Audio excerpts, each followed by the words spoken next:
Spain, Ireland, and Norway have all announced that they recognize Palestine, which brings in number to at least 146 countries that recognize Palestine as a legitimate and official state. Now, Slovenia is next. They're on deck. I would say about 3 weeks from now, you'll see Slovenia and follow suit. And then, of course, I talked about this last week. Pedro Sanchez, the Prime Minister of Spain, said that the measure is a step in the right direction in order to achieve peace in Gaza. This is an important point. Don't gloss over what I just said. Pedro Sanchez, the Prime Minister of Spain, said that the recognition of Palestine as a state is essential to getting peace in Gaza. This is an obvious point in some ways. The Palestinian people are fighting for freedom. They're fighting for liberation. These aren't uncivilized, barbaric terrorists who want to kill Israelis. These are people who are engaged in a principled struggle for national liberation after having their land taken from them in many cases. Not all cases, but in many cases.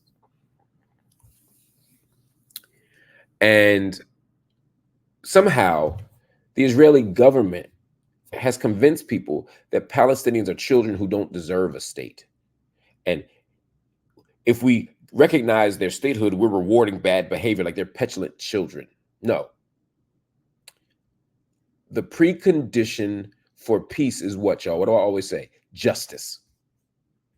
Or as old folks said,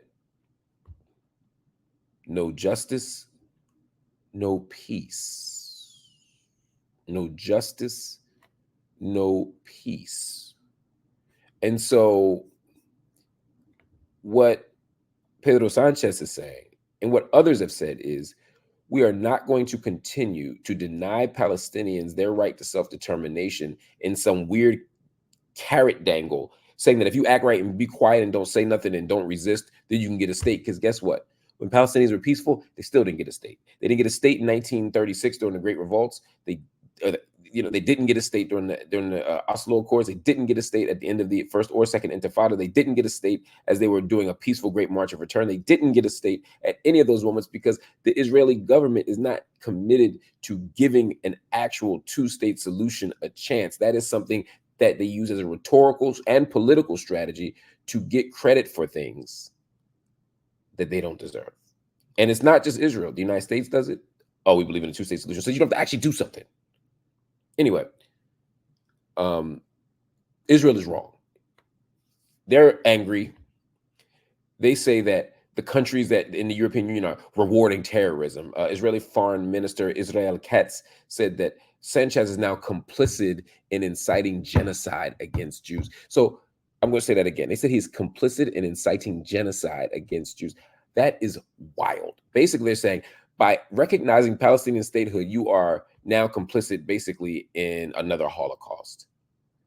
I mean, at some point, we have to create room for a legitimate disagreement with Israel or a principled critique of Israel that doesn't result in everybody who has it being called an anti-Semite.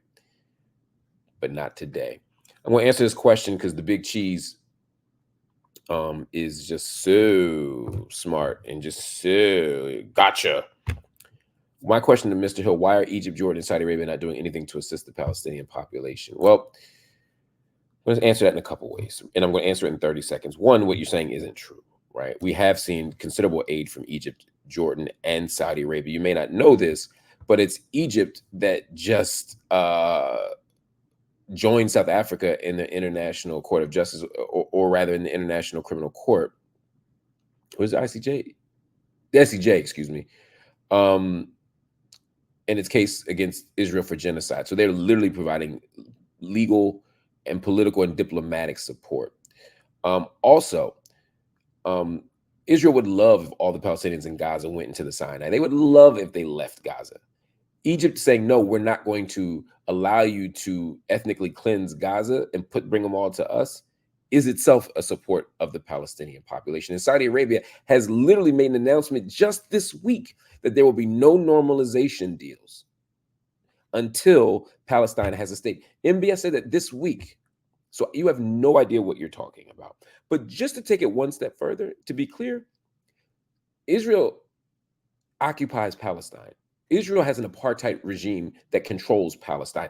Israel has dispossessed Palestine, not Jordan, not Saudi Arabia, not Egypt, not now, not in 2024. So the duty to protect Palestinian people, the duty to not commit genocide is to all of us. But right now, the person with the political power and the effective control over Israel, over Palestine, is Israel. I mean, can you imagine after the United States ethnically cleansed after the United States ethnically cleansed indigenous or Native American populations, as America is killing Native populations here on U.S. territory, they killed the Lenape in Pennsylvania. Can you imagine somebody saying, well, why ain't England doing nothing about it? I don't see Germany stepping up. I mean, maybe they could, but it's the U.S. settler colonial project or settler colonial operators who are at fault. Don't blame nobody else. Don't blame Egypt for what's going on in Palestine. I mean, there's some human rights issues. We should talk about it that off hot water, but in general, but don't blame Egypt, Jordan, or Saudi Arabia for what's happening. This is Israel's fault, Mr. Big Cheese. But to answer your question, they've all done concrete things this very week. So just pretend you know what you're talking about. Or this is night school. Just take notes. Sit there, eat your food.